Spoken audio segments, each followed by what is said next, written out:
घिसवाते हैं, खुद तो 84 में जाते ही हैं, चेलों को भी 84 में ले जाते हैं। शब्द गुरु के नाम में नफरत करवाते हैं और अपनी देह की पूजा करवाते हैं। ऐसे गुरुओं को ही कन फुक्का बोला गया है, जो कान में फूंक मार के चेले को भरमा देते हैं। तो कहते हैं गरीब कन फुक्का गुरु काल है, गुरु का धर्या स्वरूप या में मीन ना मेघ है, जैसा सिंबल रूख। ये कन फुक्के गुरु ही काल है, किसी और काल को ढूंढने की जरूरत नहीं पड़ेगी। इन कनफुक्के गुरुओं से कान में फूंक मरवा लो तो यही काल का रूप बन जाते हैं, जीवों को ढक 84 में ले जाते हैं। ऐसे गुरुओं से सावधान रहना है मेरे भाइयों, सावधान रहना है, सावधान रहना है मेरे भाइयों, सावधान रहना है। तो आगे कहते हैं कन फुक्का गुरु काल है, आए भेष बनाए तन पर 12 तिलक है, सब जग गया बताए। गरीब कन फुक्का गुरु कान में मारी फूक बिटप, जैसे फूटी नाव में डूबया सकल कुटुंब। साहिब कहते हैं सूरत समाए शब्द में, वाको काल न खाए। उस शब्द में सूरत को समाना है, और वो शब्द कहां है? क्या वो इस देही में है? क्या वो आज्ञा चक्कर पे है? क्या वो सहस्रार चक्कर पे है? क्या वो कंठ चक्कर पे है? क्या वो हृदय चक्कर में है, या नाभि या मूल द्वार में है? नहीं मेरे भाई नहीं, वो विदेही है, वो देही में नहीं है। इस देही में नहीं उलझना है।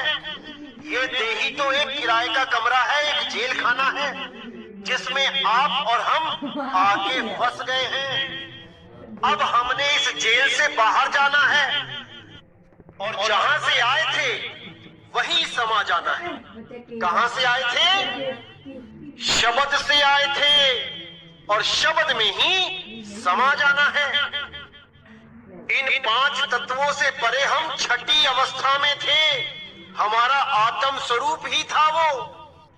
उसको त्याग के हम इन 5 तत्व की देही में आ गए, और हम जो मुक्त अवस्था में थे अब हम बंधन में आ गए। इसीलिए साहिब ने बोला चैया जन्म मुक्ता हता, दैया हता ना कोई, छठी तुम्हारी है जगह। अरे तू कहां चला भिगोए? तू कहां जा रहा है 5 तत्वों में? तेरा स्थान 6वां स्थान है, आत्म स्वरूप है। अपनी सूरत को 5 तत्वों से हटा के अपने आत्म स्वरूप में लगा ले। अगर इस जंजाल से बचना चाहते हो तो, अगर इस बार बार जन्म और मरण से बचना चाहते हो तो, अगर बार बार इस दुनिया में ही आना चाहते हो कुत्ता बिल्ली हाथी घोड़ा बनके, तो भाई तुम्हारी मर्जी है। मैं माया हूँ, मैं 3 गुण हूँ, मैं 5 तत्व हूँ, 25 प्रकृति हूँ। जो कुछ भी अज्ञान उसने अपने अंदर भरा हुआ है उसको त्यागे, और उसको छोड़ के गुर माही समावे। उस सार शब्द परम पिता परमात्मा में एक मेघ हो जाए। अपनी सूरत को उस शब्द में लगाए, और बाकी जितना भी जंजाल है वो सब त्याग दे। ये जितना भी जप तप व्रत तीरथ मूरत जो कुछ भी है, जितना भी कर्म कांड है, सबको त्याग दे, और केवल शब्द गुरु में अपनी सूरत को लगाए, और उसी शब्द गुरु में समा जाए।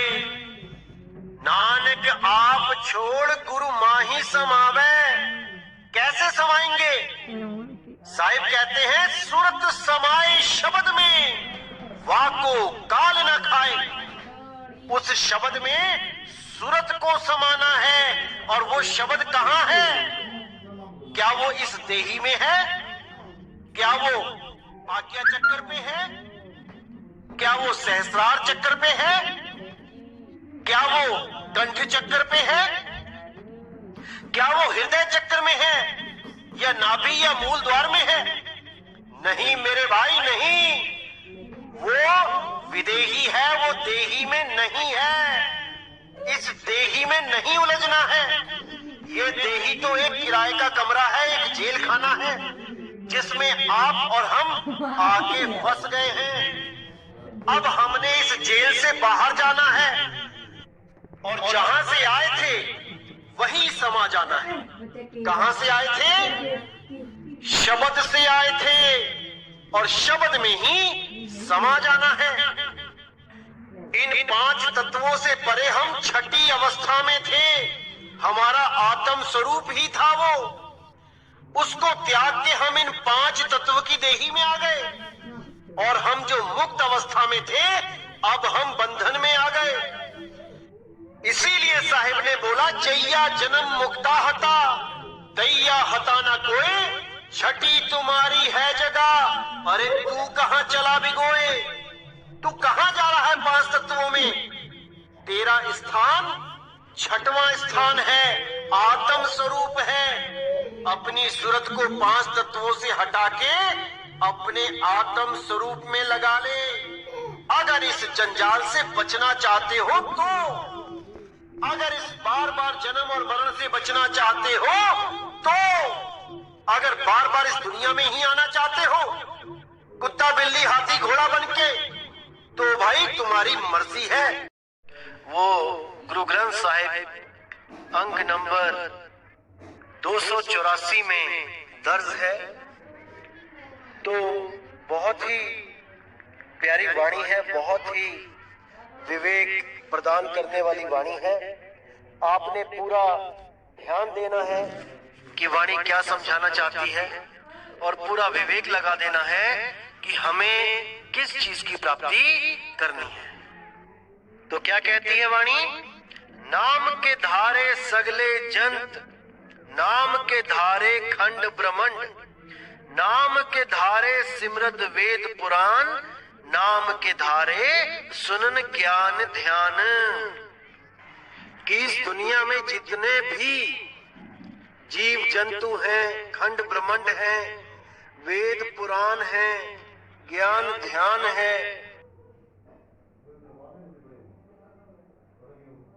केवल और केवल नाम के आधार हैं। नाम है तो ये सब है, नाम नहीं है तो ये सब नहीं है।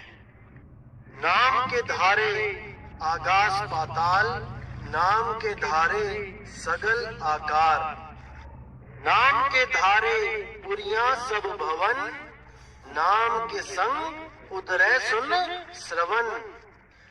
यानी जितना भी आकाश पाताल, ये 3 लोक का विस्तार जो दिखाई दे रहा है, ये खंड पिंड ब्रह्मांड अंड सब, ये केवल नाम के सहारे ही टिके हुए हैं। और ये सारा आकार, जितने भी ये जीव जंतु आकार में है, ये सब केवल और केवल नाम की वजह से चल रहे हैं। अब कोई ये ना सोचे कि ये हिंदी के नामों की वजह से चल रहे हैं या अंग्रेजी के नामों की वजह से चल रहे हैं या किसी कलमा, किसी अलग जापानी या चाइनीज नाम के सहारे चल रहे हैं।